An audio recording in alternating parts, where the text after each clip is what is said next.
Assalamualaikum warahmatullahi wabarakatuh. Salam Pramuka.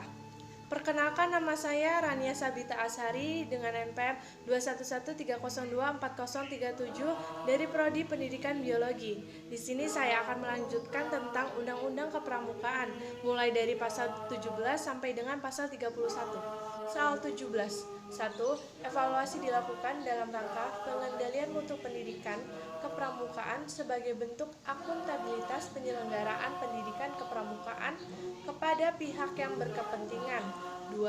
Evaluasi dilakukan terhadap peserta didik, tenaga pendidik, dan kurikulum pada setiap jenjang dan kesatuan pendidikan kepramukaan.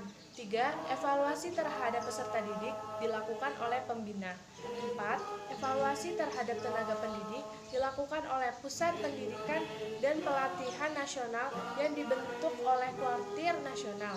5. Evaluasi terhadap kurikulum pendidikan kepramukaan dilakukan oleh Pusat Pendidikan dan Pelatihan Nasional yang dibentuk oleh Kuartir Nasional. 18.1. Akreditasi dilakukan untuk menentukan kelayakan kegiatan dan satuan pendidikan kepramukaan pada setiap jenjang pendidikan kepramukaan.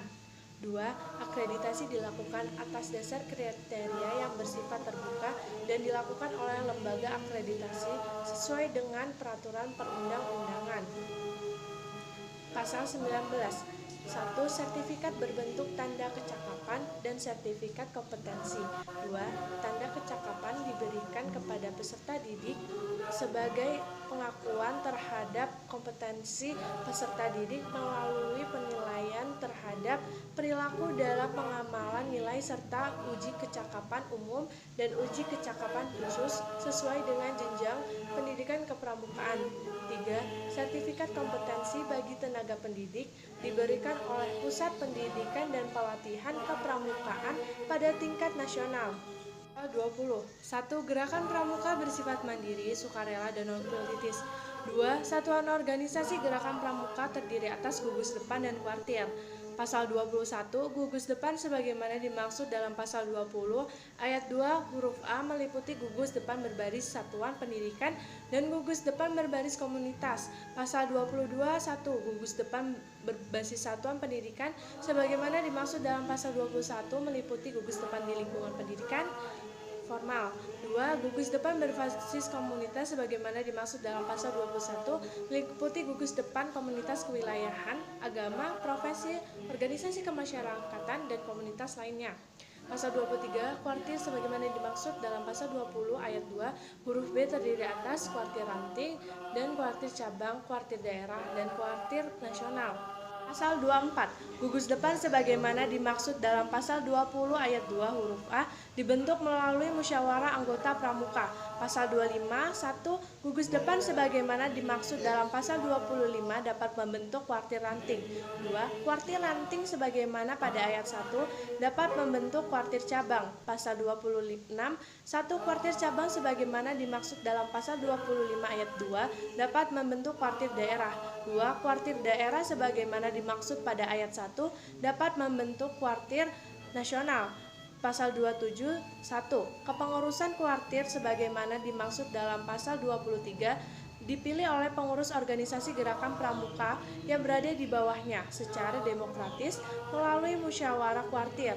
2. Kepengurusan sebagaimana dimaksud pada ayat 1 tidak terlihat dengan jabatan publik.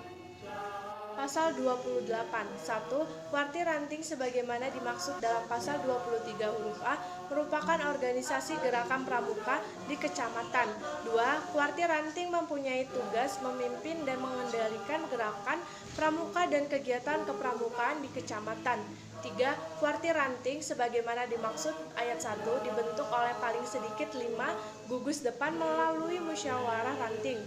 4. Kepengurusan kuartir ranting dibentuk melalui musyawarah ranting.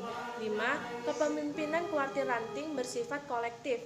6. Musyawarah ranting sebagaimana dimaksud pada ayat 3 merupakan forum untuk pertanggungjawaban organisasi, pemilihan dan penetapan kepengurusan organisasi kuartir ranting, dan penetapan rencana kerja organisasi. Pasal 29. 1. Kuartir cabang sebagaimana dimaksud dalam pasal 23 huruf B merupakan organisasi gerakan pramuka di kabupaten atau kota. 2. Kuartir cabang mempunyai tugas memimpin dan mengendalikan gerakan pramuka dan kegiatan kepramukaan di kabupaten atau kota. 3. Kuartir cabang sebagaimana dimaksud pada ayat 1 dibentuk melalui musyawarah cabang. 4. Kepengurusan kuartir cabang dibentuk melalui musyawarah cabang. 5. Kepemimpinan kuartir cabang bersifat kolektif.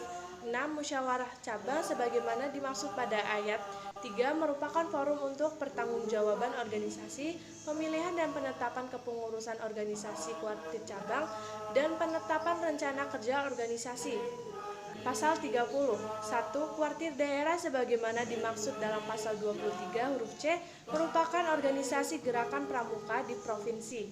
2. Kuartir daerah mempunyai tugas memimpin dan mengendalikan gerakan pramuka dan kegiatan kepramukaan di provinsi. 3. Kuartir daerah sebagaimana dimaksud pada ayat 1 dibentuk melalui musyawarah daerah. 4. Kepengurusan kuartir daerah dibentuk melalui musyawarah daerah. 5. Kepemimpinan kuartir daerah bersifat kolektif. 6. Musyawarah daerah sebagaimana dimaksud pada ayat 3 merupakan forum untuk pertanggungjawaban organisasi, pemilihan dan penetapan kepengurusan organisasi kuartir daerah, serta penetapan rencana kerja organisasi. Itu saja yang dapat saya sampaikan. Jika terdapat kesalahan, saya mohon maaf. Saya akhiri. Wassalamualaikum warahmatullahi wabarakatuh.